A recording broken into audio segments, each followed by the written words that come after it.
on iHeartRadio, The Man in the Arena, the LifeVac radio show, where we explore incredible stories of courage, resilience, and life-saving moments. Here's your hosts, founder, inventor, and CEO of LifeVac, Arthur Lee, and LifeVac advocate and president of sales, Rick Fatscher. Hello, LifeVac Nation. Welcome to The Man in the Arena, brought to you, of course, by LifeVac, the airway clearance device that is closing in now, Arthur. 4,000 lives in 40 different countries. Go to lifevac.net and get the original, authentic LifeVac and use code MITA. With discounts, I don't know if that's what you wanted as well, but hey, we'll take it. Why not? So protect those you love. Get the original LifeVac. Welcome to The Man in the Arena. We always talk with Arthur Lee, Pat O'Rourke, myself. We always talk about, as a subtext, Arthur's great book, Sorry, Can't is a Lie. We talk about different chapters. We talk about Silly, one chapter, and your dear friend is joining us tonight, and we are blessed. So excited. We are blessed to be joined by Mr. Joe Christopher. Oh, thanks, guys. How are you? Joe, Hey. great to see you. Look at this new book we have, Average Joe. Oh, thank you. You know, I said, thanks so much for the plug last week, Arthur. That was the nicest thing. Matter of fact, I played part of it on the radio show. Really? You know, I saw it said, talk about LifeVac. And I went, okay, I talked about Arthur, and that's good. The show that we did. So I really appreciate it, guys. Thank you so much. Because I think, Arthur, you and I have so much in common, my brother, right? Well, it half of it makes me laugh. Like, you know what's cool when you get to know, we've known each other a couple of years now, right? And Yeah. he's Joe Piscopo, you know, and over time he's become such a friend. Like, you know, you're friends with, I can see something and I'll text it to him. And in his book, he talks about FU Money, which is the show we That just was funny. That was Is great. that crazy? Yeah. Who gave you the speech? The So FU? Stiller and Mira were a comedy team. You guys are probably too young, but they had the Ed Sullivan show. Stiller and Mira, Ben's parents, Yeah. and they would be at the improvisation, right? They'd be at the improvisation comedy clubs, right? And like 100 years ago, and they'd be at the bar, and I was like an up and coming comic. And we would talk to these great comedians. Richard Pryor would walk in. It said in the book, you know, Rodney Dangerfield would walk in. Rodney was like he was in person, by the way, like he was on stage. Hey, how you doing? Yeah, right. How you doing? How you doing? I'm all right. I'm okay. It wasn't Rodney. It was like Rodney. You know, all these greats were there. So then at the bar were two really bright comedians, and for your younger audience, Stiller and Mira, Ben's parents were geniuses. They were smart. The way they would button up bits. You would watch him at Ed Sullivan do bits, not just stand-up comic. And there they were at the bar. So I'm starting out, and I talk to Ann, and she goes, I go, well, somebody wants me to do a commercial. And they go, commercials, they're great. I go, really? She goes, yeah, because and then she doesn't say F, but she says the word. She goes, that's blank you money. And I went, I'm sorry, Miss Mira, what was that? She goes, God blank you. You could, you know, do what you want, but if you get the money from the commercials, your choices will be better because you could say no easier. Then Arthur in his book said the exact same thing. That was I'm reading his book, and I come to that, and then this is like I said, where I'm so blessed to now be friends. I took a picture of my FU chapter. Yeah. And then how about the fact too, his dog was Otis. That's And then scary. I said the picture of my wedding party with my dog Otis. Yeah. And, The dog's name Otis. yeah, that was cool. And you know what's really wild, guys? We have the same ex-wife. It's unbelievable how that happened. I don't know how that But That's more believable than the dog thing. But here's the thing, and I thought of you, and I don't even know if you told me this story. What's but that? Today's chapter is silly, right? And Yeah. in the book, we kind of expand on the fact that silly is a good thing for bigger purpose, you know. And I read a story about a guy who was going to go jump off the San Francisco Golden Gate Bridge. He was going to kill himself. Wow. And someone went by him on a bike and waved and smiled. And he said, well, somehow that just changed me. And I decided not to. And he went on to live a good life. And that small moment. And to me, that is kind of the usefulness of silly. Like just this past week, my daughter and I skied in our Tigger outfits. you You know? know? And yeah, I'll send you a picture. It's a little But silly. it's silly, Yeah. but you make people smile and the little kids laugh, and then a lot of them want to take a picture with you. And it helps with our humanity, right? And that sometimes we need to laugh, we need to lighten up, we need to enjoy. And it's okay to be laugh at me in those situations. I don't care as long as you laugh. But here's the That's the story. intent. Now I'll get it started, and then you can tell it. Okay. You're a garbage man. Early job. This Early is job. pre-Saturday Night Live. I don't even think it's in the book. So you're a garbage man. What Yeah. did you do to mess with people's heads? What did Well, you get and put in the garbage? yeah, we did the slop route, fellas. The slop route was the restaurant route. So that's what I do. I was a garbage man down the shore. And the slop route went to all restaurant. And you ain't picked up garbage until you picked up like lobster bacon in Oh the God. 103-degree heat down the shore, you know? So Mm. now Hot but day. we would go to some bakeries and they would leave us the bread for the garbage men. They would leave us the bread from the night before, the leftover bread, and we were able to eat something. So they'd feed us. It was a wild time. It was crazy. It sounds disgusting, but it was crazy. So then we had the truck, and I would be on the back of the truck. My buddy Jim would drive the truck, and you're on the back of the truck, and it was so cool. I used to love it, And then traffic would go by. You could maybe pick up some pretty gals. Hey, how you doing? And How then, you but doing? then. So what we did, we took the bread that we got and I put it in my hand like this. And then I've done this a couple times. Forgive I me. do it. It's really bad. No, listen. So now you have a family behind the garbage truck with the dad and the mom and all the kids in the station wagon, and they're pulling up at a stoplight. And you're waving. Hey, look, it's the garbage man. And we're waving like this. Then I would put my arm into the hopper where all the garbage is, and I would act like I grabbed something. Of course, I had the bread in my hand. I pull that, and I toast the family behind me and take a bite out of the bread like I'm eating out of the back of the garbage truck. It was the expression.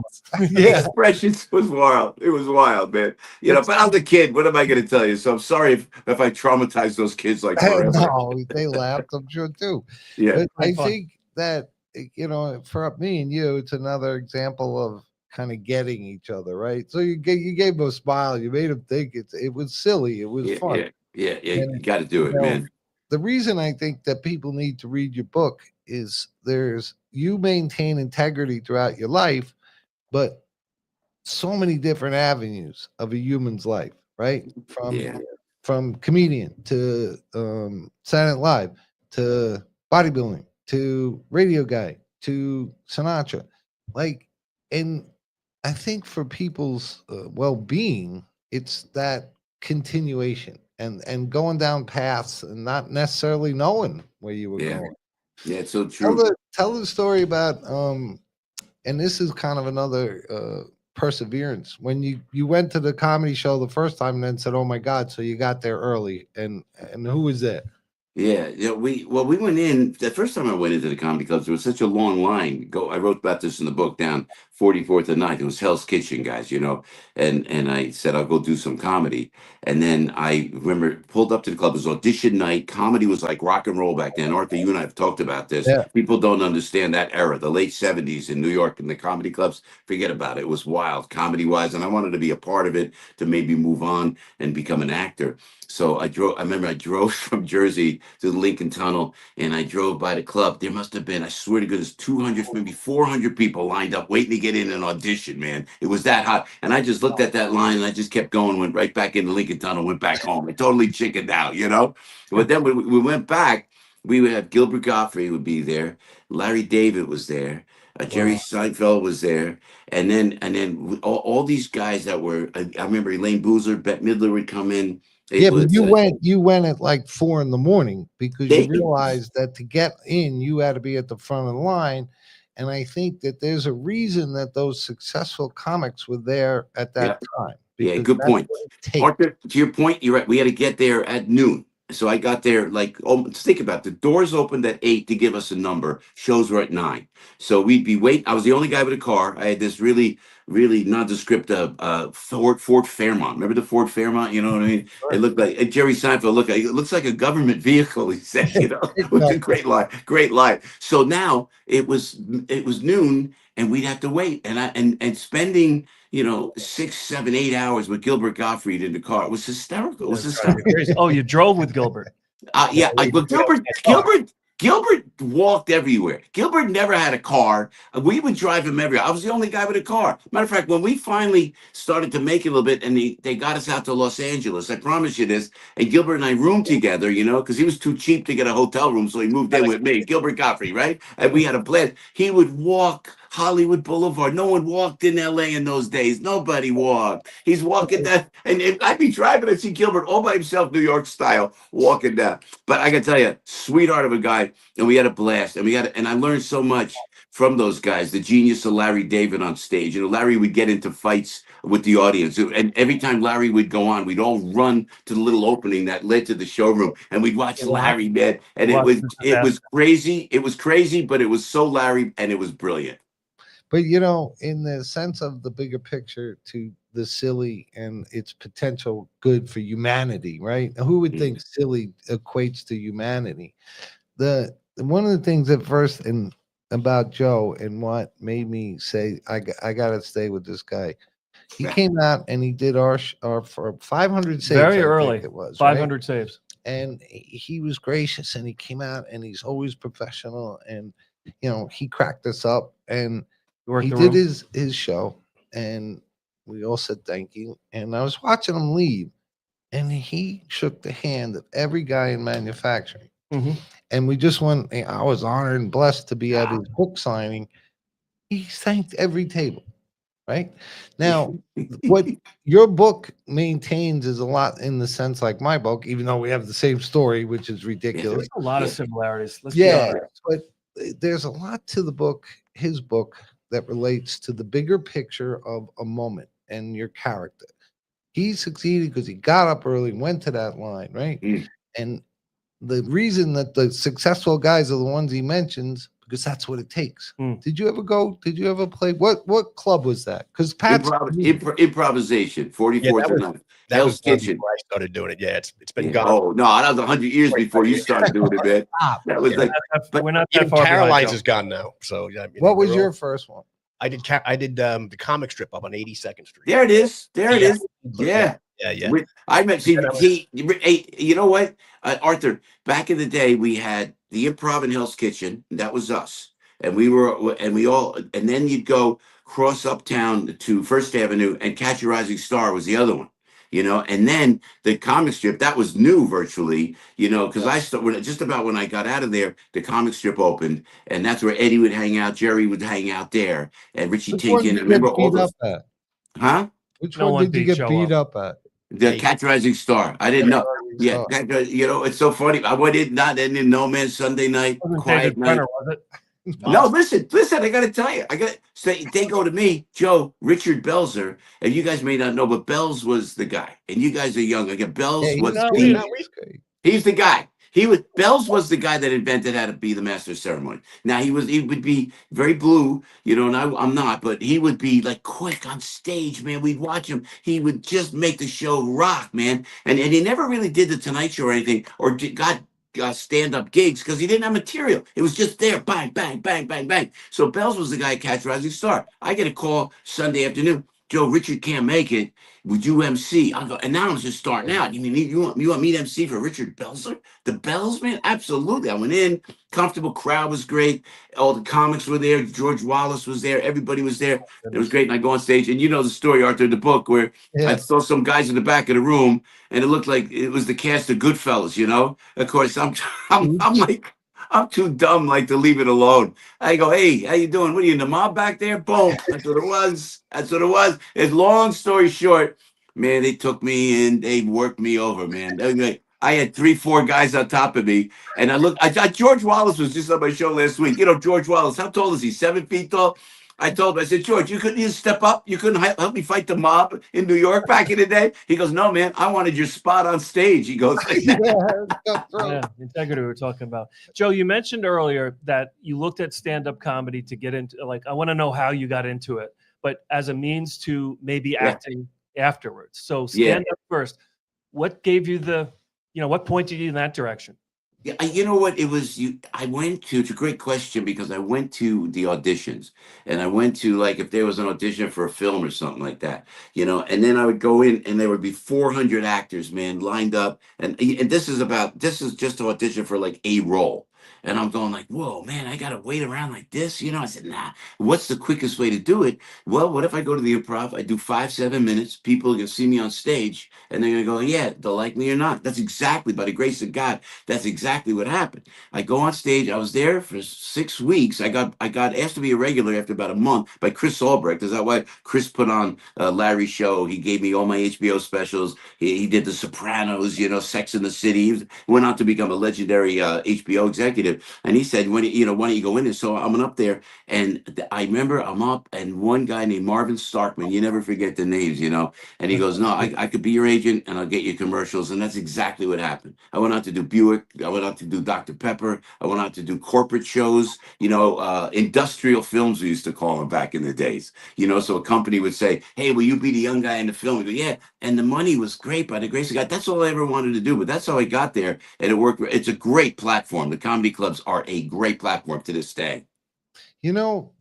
What's so great about your book and you as a person is I think we tend to have a perception maybe of ease of the star, the ease. Oh, he's a star, and the integrity behind in our earlier show we talked about integrity, and you can make it with integrity, and I think that's an underlying theme of your book too. That you don't have to sell your soul. You can be a God guy. You can be a good person. You don't have to be in the crowd of selling out.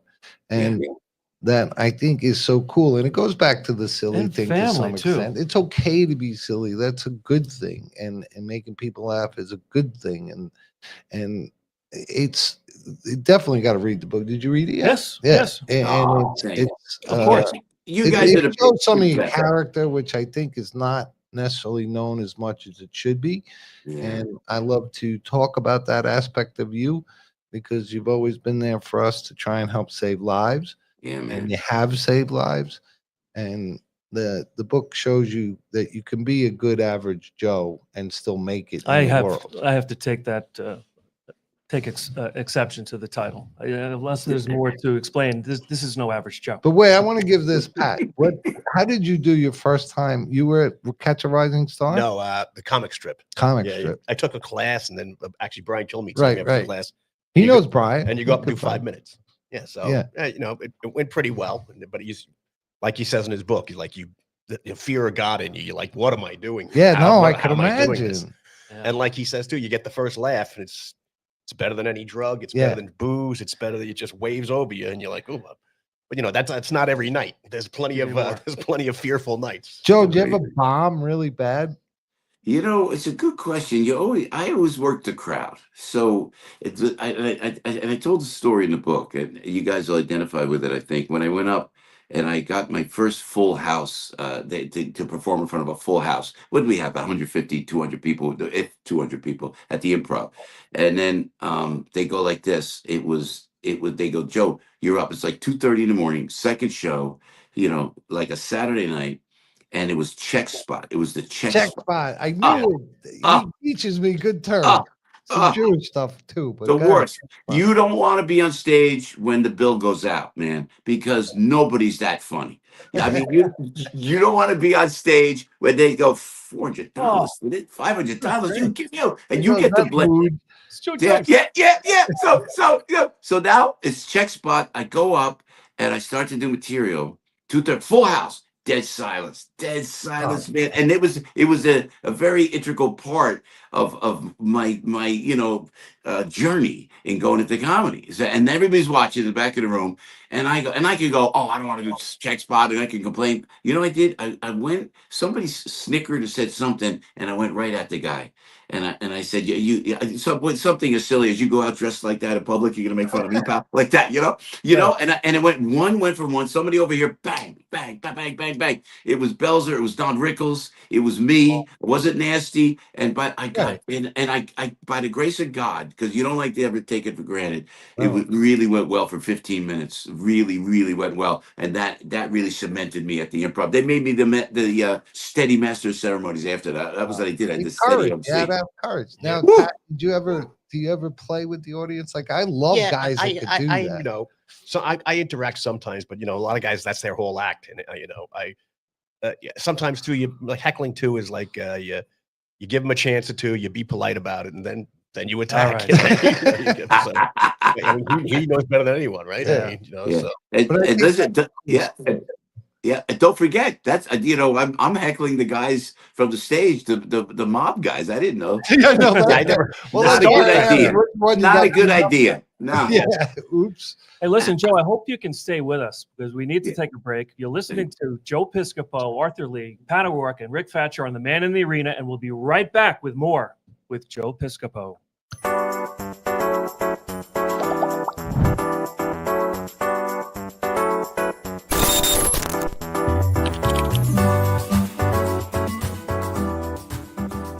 She started to choke on a piece of candy. She wasn't breathing. Then Ray reached for the LifeVac, and it saved her.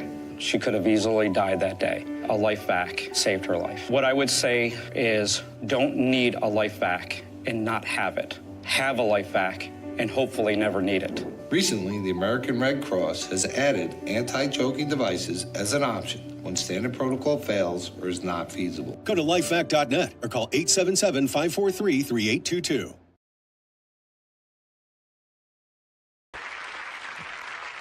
Back, look who that is. We're back on the arena. Listen to Mr. Frank Sinatra to dispel any rumor. Rock and roll superstar. He's got good stage presence, great set of pipes. He's Italian. And he has a unique way with a phrase, but more than that, there's just something I like about the guy. You see what I think. And we love him. You'll know what I think. Here he is singing a medley of rock and roll classics. Here's my new discovery, Joe Piscopo. Well, hope you don't mind us doing this. Yeah. How old are you here? Great question. 30, I guess. Just 30 years old, I think. 30, maybe 30, 33, something like that. Where was he? What is he? You're so kind. You're marvelous. It was L.A. It's a distinct honor and pleasure to be here with you, sir. Thank you so much. Just love these two songs. Fond of rock and roll, and right now I'd like to do for you a rock tune. One made famous by the Rolling Stones, but right now I'd like to do it the right way, my way. I can't believe you let me do this. But that you earned it. Respect him, and the way you praise his family, and very in awe / respectful. Yeah. I think it's such a tribute to his legacy. He was a legend, and you keep him around and current. I love that. That's so That's cool. great. Hey guys, I still can't believe that I did that. That I got a call from Mr. Sinatra's office, and they said, hey, they said, Joe, we want you to perform on Solid Gold, which was Dionne Warwick's show, right? She had a big show, big syndicated show. And I go, and I'm thinking, okay. They go, Frank Sinatra wants you there in makeup, dressed like him, and we'll pick you up next Tuesday, 7:30. And now, Arthur, you and I are friends, and when you have friends like friendship we have, when you say, I need you here, I don't ask where, I don't ask when, I go, done. That's it. That's the true friendship, loyalty way. So I said, got it. Boom, hang up the phone. Car comes up. I get my makeup guy out there in L.A. And I go into the studio. Now I'm scared. I go, are you sure Mr. Sinatra wants me to do it? You're not getting set up by the mob guys. Might be punked. I've been there. That works. Yeah, Ashton Kutcher's not even around yet. Yeah. Hey, we haven't forgotten about Catch a Rising Star, right? Yeah. No. So I go in there, and I gotta tell you, it was like I go in, and I'm with my girlfriend at the time. And I says, Mr. Sinatra on set. They go, well, no, he's in makeup. And I go, great. So I go in and I walk up and there's the makeup door and I knock on the door. And then the door opens, you know, and with Mr. Sinatra, there was no doorman. It just miraculously opened, you know. And and there he was sitting like this, you know, in the chair, like this. He's going he's got his arm out. He's got his members only jacket on, Arthur, from the 1980s, you know. Yeah, but open collar, and he's got the boots. I remember the boots, the half boots he had on. I'm looking at this guy. How cool can this guy possibly be? I'm thinking, you know. And I, you know what he does? He stood up, jumped out of the chair. Hey, Joe, baby, how are you?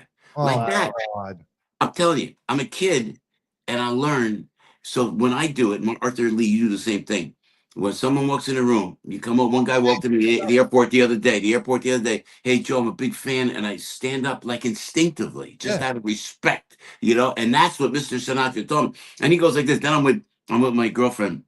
And he says to her, he goes, I never forget. He goes, hey, is he wacky around the house? He used the word wacky, you know? Yeah, that was the term, right? Yeah, man.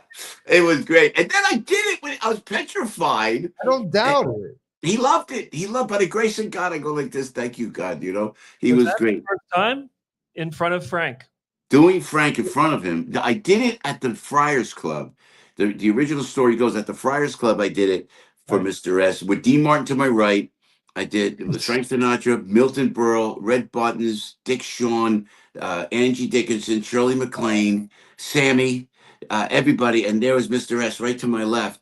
The 2,000 people, Friars Roast, and that's where I said, you know, I love, and he called me up there, and I go, you know, Mr. Sinatra, I love the way you say the word "you," and everybody looks and where's he going with this? And I start to sing, I don't stand a ghost of a chance with you. I do it just like that, so gets a big laugh, and I'll never forget. He's there, Jack Daniels, his left hand.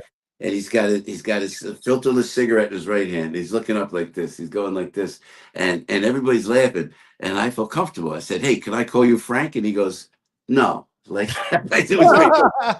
Biggest laugh of the night. You know, don't push it, kid. You're here. You're lucky. Don't push it. And it was a love affair ever since. It was great. Matter of fact, I mean, you'll understand working the clubs though. It's like after that, I was a little rocked because I met Mr. S. I had Dean Martin, so I was a little nervous because thank God I got that one piece in. The rest of the set went mediocre, but I got it with Mr. Sinatra, and he dug it, man. And that was the important thing, you know. You know, I have a cool story, I guess, along our connection, right? So I was just with Ben Carson, you know. Yeah, I saw that, man. That was great.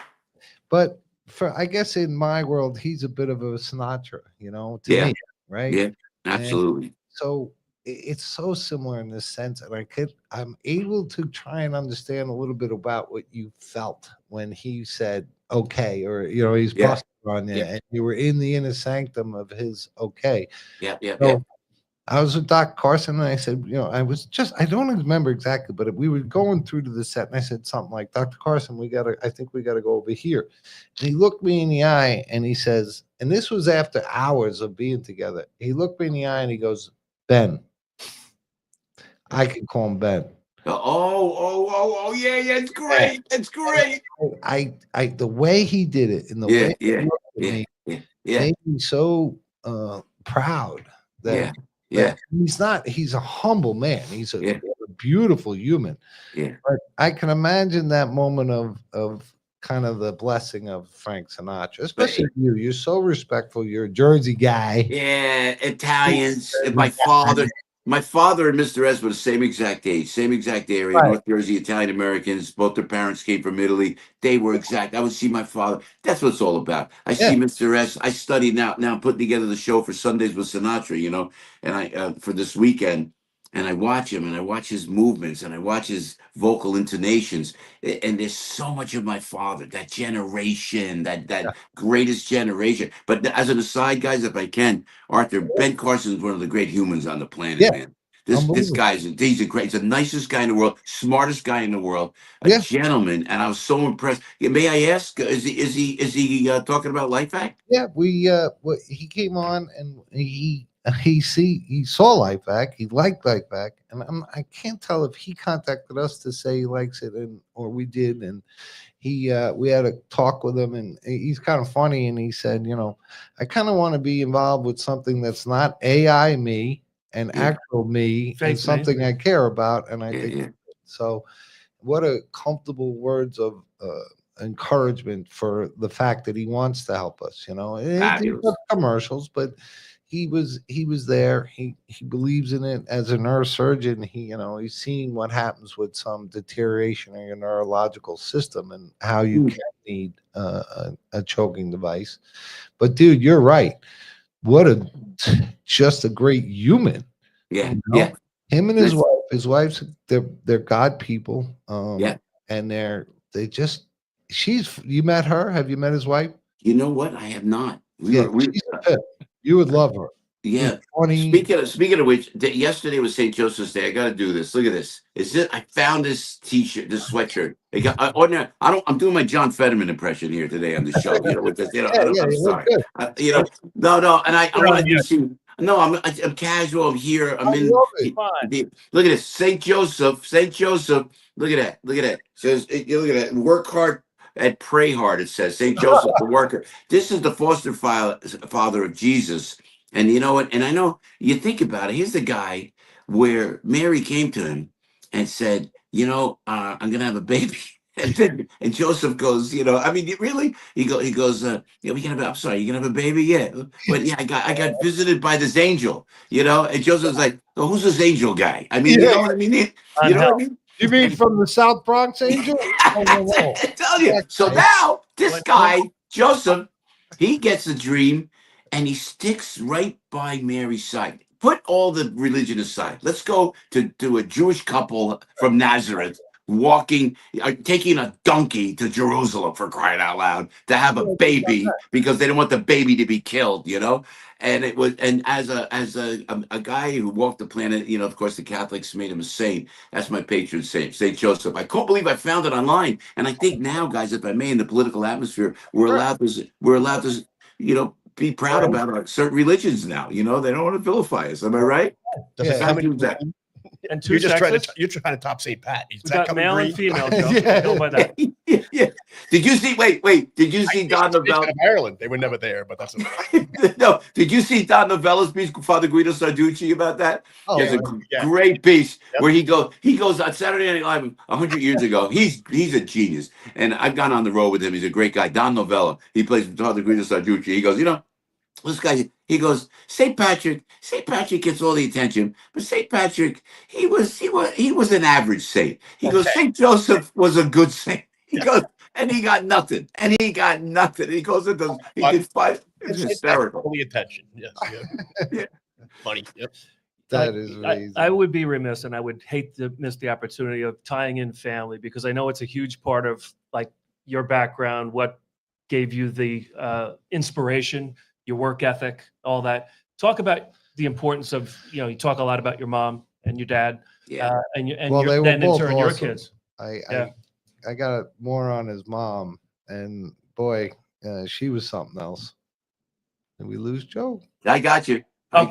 We're there. Our screen just went off for a second. But go ahead. That's just a message. That's a message from my mother. I get these messages all the time. I get them all the time. She got mad we were talking about it. I tell you, we could talk now because it's just us, but gosh almighty, I get these messages, man. I go down the shore or something, and my phone will go off, and it'll say mom. And the phone starts calling mom. I'm telling you what, I get these things, and it's like, and I know it's her because her faith was so strong. I lost her about a year ago. She was a big influence, and a big influence. And when she was sick and started to pass away, I saw her go to the other side. Arthur, I told you that, right? Mm-hmm. I saw her go to the other side. She was talking to the other side, gave her last rites, guys. My mother, God bless, 99. And last right, and I'm looking, and she's talking to somebody, like in a conversation. And I'm going, and I say to the priest, to Father George, is she on the other side? And he's like, yeah, what'd you expect? He's a priest. That's what I do. Goes, this is what we do. This is what I do. It's why I'm here. All right. I'm going like, wow. And then she came. from she the came out of it. She came out of it. No, she came out of it, and then she opened her eyes and she goes, "I want to sit up." And I stood, I sat her up, and she goes, "I want Chinese food." And then she was good for like a week after that, I mean, but she was a great influence. She is the reason for my faith and the reason for my strength. And I know she's watching over, man. My dad too. God, by the grace of God Almighty, I'm very, very blessed with my parents, Well, man. I think that's why I pray. I hope more people read your book. Younger people read your book. Yeah. I hope they read mine for the same odd way that there are lessons to be learned. Faith pays off. Do the right thing. Work hard. These are not astronomically insane ideas. Have faith. And, your book brings a lot to light. And I loved it. And I love you. And I appreciate you so much and for always being there for us. So You know what? You just Man in the Arena group hug virtually. I have my Joe Piscopo story.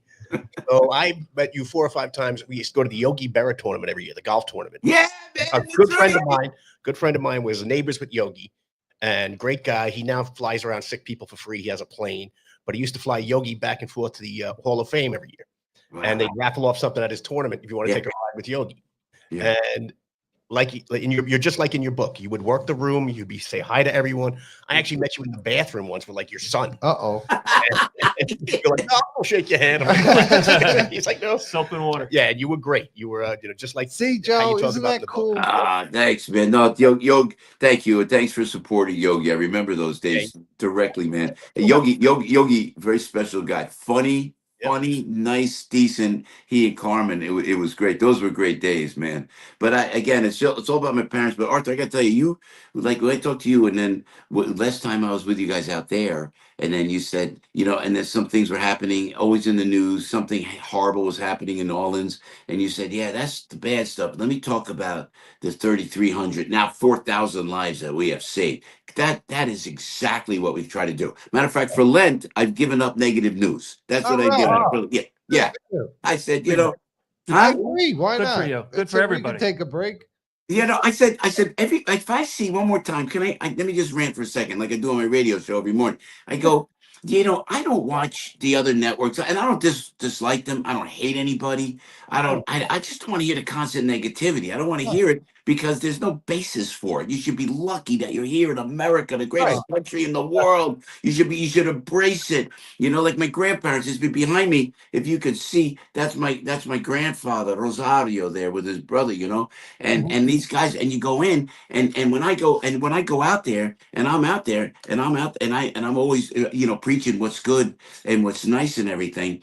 I mean, that's exactly what it's all about. And I go, and if I see a negative story and someone goes, "Did you see what they said on CNN?" Or go, I don't, no disrespect. I don't want to watch CNN, but they always show it. Don't they show it? Look what they said on MSNBC. And you go, whoa. No, I don't, I'm watching you because you got nothing. Everybody wants to watch you, not the bird. So I'm giving all that up on the radio. So we're taking a high road. Let's stick together. You're listening to the legendary, Joe Piscopo on the Man in the Arena, Arthur Lee, Patrick O'Rourke, Rick Fatscher. Joe, we love you. Yeah, love you back, man. Keep up the great work, guys. 4,000. I love you. All right. Thank you, Arthur. God bless you guys. God bless everybody. I appreciate it, pal. Thank you, buddy. Thank you. Is he awesome or what? Yeah, great guy. No, it's cool that you had a story of being with him, and it's an off the record, right? He could have been a jerk. And it was 3 or 4 years in a row. Bobby, we just one year he actually did sing and did like a little Sinatra. But was always so nice to everyone in the room. No, that's what always impressed me. I'll just start again. I'll count down. Like, old timers, old pro athletes, and even they were like happy to meet him, and he was so nice. How long was that? He's taking pictures with his kids. That was 18. We're way over. We're gonna have to. That wasn't 18 minutes. We'll just do 10 and 10, and they'll cut it. All right. What are we coming? Can we come back like to see? Just were? What's that? We could chat a little like we just did. Sure. Okay. 3, 2, 1, and we're back on the Man in the Arena. Gosh, how great! Well, talking to Joe Piscopo. We were actually chatting. Really, it was good, Pat, that you met him and how shared that story. What he talks about in his book, that's what he's like. He's a blue collar guy. Couldn't be nice to everyone. Yep, works the room, and you watch him. He's going to table. He doesn't have to. He's going to table to table, taking pictures with everyone, just being a class act. Yep. And it's so cool when someone that you kind of look up to, or I know Mike. I loved him in Johnny Dangerously. Oh, like yes. after we had that, the clip, I was a Piscopo guy. We didn't even have to show it. There's this book, Average Joe. Make sure you pick it up. But we had the clip. I had the TikTok ready for all of the Johnny Dangerously lines and the trailer. He did the trailer for Johnny Dangerously. Not Michael Keaton. Danny Verman is in the theater projection booth talking about talking about the movie. That. We have it, but we'll see it another But you time. know what, Pat? It goes into that. Like when he first came out for 500 saves and he did his thing, and I watched him thank everyone. It made me reassured that it does make sense that at that place he was nice and talked to everyone. But he told us a story about Johnny Dangerously when he got hung on the hook. And he said, he was a bigger guy. Michael Keaton was having kind of trouble. So they put a box and he kind of lifted himself up on the hook. Right. But as a fan, as someone who watched behind that movie, the scenes, to hear him tell the story Inside about scoop. how they were cracking up and Inside Keaton put 'em baseball. on. Yes. And when you get to spend time with him, that's not rushed, and he shares these stories, it's so fun. Yep. And he's so humble, so it's cool. Like he tells a story, he's not bragging, he's just kind of chatting about it. And that movie, no joke, that movie poster, Johnny Dangerously, which adorns the walls of your office, was there since the beginning, right? Yeah. Well, wasn't he's after we been met there Joe. for us I loved he kept saying, you guys are so much younger than me. We're not really. Yeah, I know. No, I know what that is. Yeah, I remember that. Yeah. I don't know if you guys remember Don Rickles. Yeah, we do. Yeah. Well, you ever hear the one where Rickles talks about Sinatra and he says, can you come over and tell us? He has a date. And he's like, not Frank, I'm trying to eat you. Typical Rickles. Yep. Wow. So I don't think this transition has ever happened before in the history of radio. We're going to go from Joe Piscopo to Colonel Christopher Douglas. Oh, yeah. That's So quite if a Chris jump. is still with us, Chris, are you there? Hey, there he is. There he is. So joining the man in the arena, another member of Team LifeVac, CJ, how are you tonight? Good to see all of you. Got the power team sitting there. Oh man, did you hear that? Did you hear us talking with Joe? I did. It was it was exciting and informative. Joe's awesome. Yeah, he is. He's such a good man, sweet man, nice man. Yeah, he is, really is. But I thought it would be great to check in with you because we got a big mission coming up next week I wanted to talk about. Yep. I don't know how much of it is classified or we can share, but again, Colonel Chris and I are going to be going down to try to spread awareness. Something's vibrating somewhere. I don't know. Someone's phone. You're just so happy to be going down to DC. Yeah, exactly. Whoa. We're going to Tallahassee. Oh, it's in Tallahassee? Yeah. Oh, nice. That's your neck of the woods, isn't it? What are you down in Florida? Oh, he was in Tampa. I was in Tampa, but I'm back upstate. I'm up in Boston Spa. Yeah, that's a short ride for him. Right. What was it, 28 hours? Nothing. When he tells us one stop for a pee, then drive right through. Yep. I got a call. I jumped in the car. I left. I drove 28 hours. Okay. So what are you guys doing there? What's up? We're going to be meeting with Major General Hartzell, compatriot of CJ's. And CJ, I mean, you came on, another member of Team LifeVac, on a special mission to help protect our veterans, right? And I think there's a lot of things moving in our favor, including this meeting coming up next week. Yeah, I would agree. I mean, Major General Hartzell is, of course, now he's part of the VA system. He has as well a background in the medical field, and just a general good guy. No pun intended. But hard to find good guy generals. He's major. He's majorly.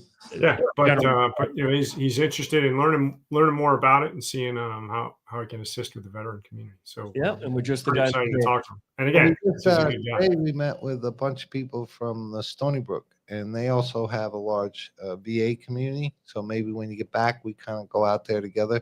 But it's an honor. CJ's another guy that you get stories and you kind of head spins. It's like Joe telling me about hanging out with Frank Sinatra and him telling us about what he's been through and the service to our country. But the mission to make sure that our veterans are covered, particularly those that have been injured, that without a LifeVac and following the Red Cross guidelines have no option. And, I always tell you, I don't have to, but it just sticks. It almost hurts me, that these men and women have given so much, and all we want to do is make sure they have a chance too, that they have a chance in a choking emergency if they've been injured in a wheelchair or other medical conditions. So I appreciate you, and I appreciate going down there and you guys doing that.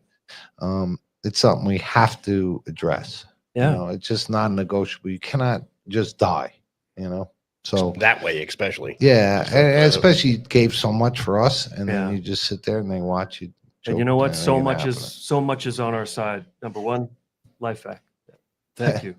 But Doug Collins, new Secretary of Veterans Affairs. We have I think CJ. it's a God wink that we met And the CJ. Red We Cross. became Absolutely. friends. We have you, and that's how change happens. Courage and perseverance. So we use our courage to persevere. Yeah, we're gonna do it together, right? Yeah, and Arthur, as you point out,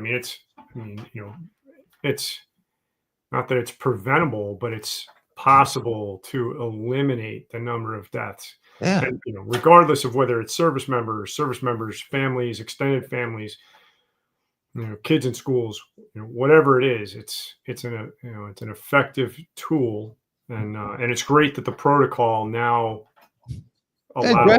It addresses the unmet medical need for people in wheelchairs and numerous, scoliosis braces. A lot of reasons you cannot be Heimlich effectively, but to me, we got to go with our path of the big guy directing us becoming front, us getting to know you, having some time in your life that you can help us, having Rick on board to work with you, like, bigger picture. I almost said an S word that I'm not allowed to say. I didn't think, but we take care bigger of it. picture stuff that is going to help us succeed, save our veterans, and make sure people are aware that there is an option now. And let's change this. Let's stop it. Absolutely. Look. Get it done. And it's Travis, you with us? Travis coming? Travis. Will not. Travis. Are you one? You're not driving No. yet, are you? No. Okay, I was going to say, you please, lunatic. God. Yeah, I know. Let's go. Yeah, I'm leaving tonight. I'll be but there. He would. Of course he You would. got to Yes. go now. We'd be watching the carpool. Bus. He always tells a story, and you always look at him like, wait, you did what? Yeah, I know. Again. I know. I love And you're that. like, whoa. We got to just let him tell stories. Yes. Oh, we'll just sit absolutely. here. Well, some are top secret still. Some are still classified. Well, he's got some we can tell. No, he's got a lot that we can tell, right? Yeah, I've told the story 8 million times. When I met him, he never said a word. Right. Then he retired, and now he doesn't shut up. Yeah. He tells us every story. Yeah, that's great. Pat's looking for a fire alarm to pull. We had a Pat's like, oh God, I got to get him shut up. No, I love it. we I had love a it. car ride and we just clicked them on and we got to hang He's the out and best. listen to it. He's So the best. that was fun. Yeah. Well, looking forward to working with you next week. As always, Yep. Colonel Christopher CJ Douglas, love you. Thank you so much. Yeah, And- thanks. Feel better. We got this. Right. So we'll be right back after this brief Ray? message with Ray Priebe, Mr. 3000. Don't go away. We'll be right back.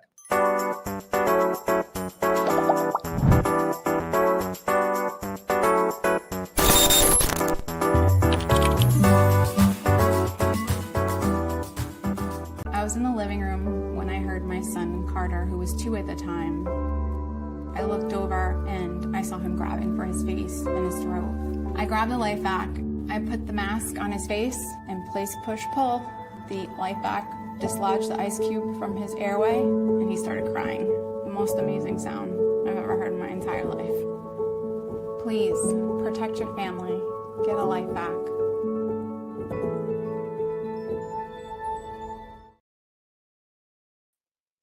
And we're back on the Man in the Arena. I am still Rick Fatscher, along with Arthur Lee, inventor and CEO of the LifeVac, and Patrick O'Rourke, Team Funny Man. What are you Sorry, go ahead. He just did a Blocked salute. his face. Yeah, that's okay. We are, you know what? We come to this part of the show. We're so honored to have Joe Piscopo with us. We talk about his book, Average Joe. shared so many great stories, and we could have spent another hour. Oh, no yeah. question. CJ too. Yeah, CJ. When a show goes fast, just you know gonna it's a say, good show. Oh, good, great stuff, great stuff. But you know, I was happy because when we get to the end, we know that we have our cleanup hitter. I know. Ray Well, Priebe, plus at this point, Mr. we've been saving 3000. so many lives. I need Ray to tell us how many lives I he know. saved today. I don't He even keeps know. track for us. He is Donna. You know how he Yaisley's does save assistant. of the week? He's gonna have to start doing save of the day. That's Yeah. how many saves are going on, baby. Anyway, here he is. How cool is that?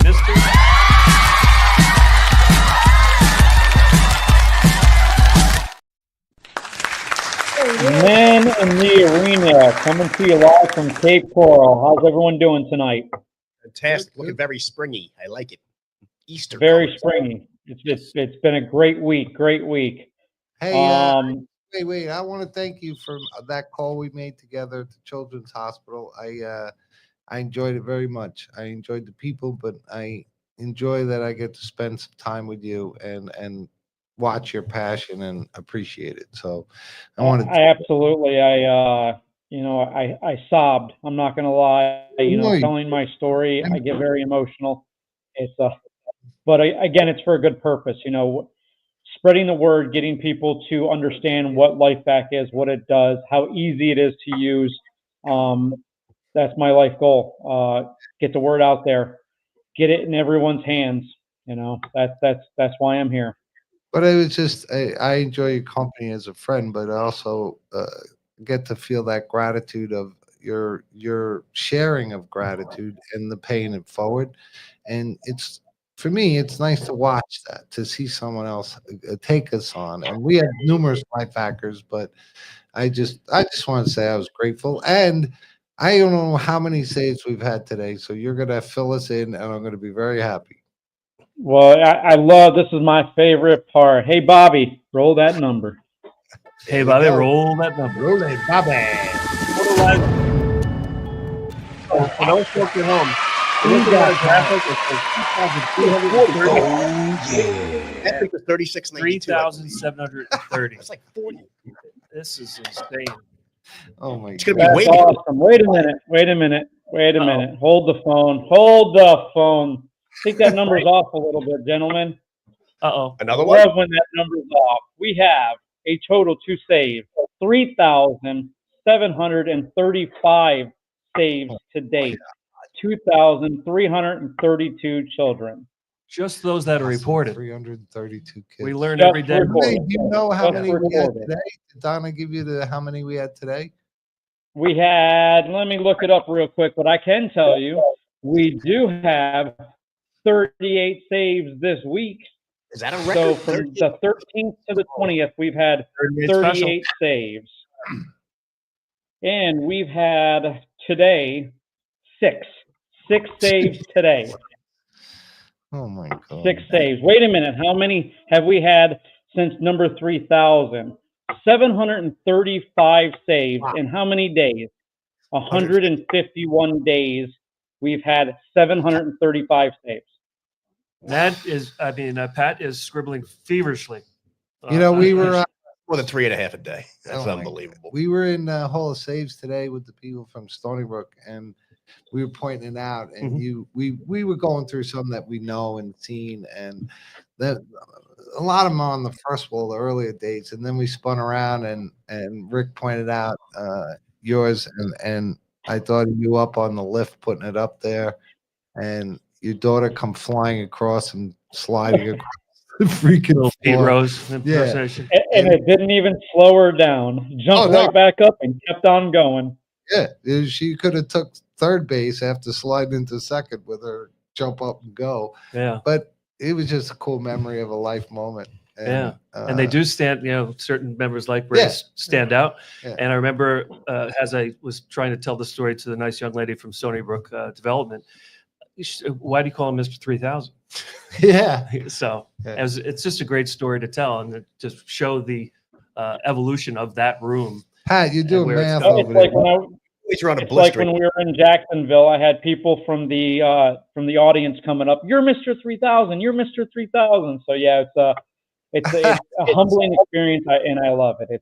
It's getting the word out there that.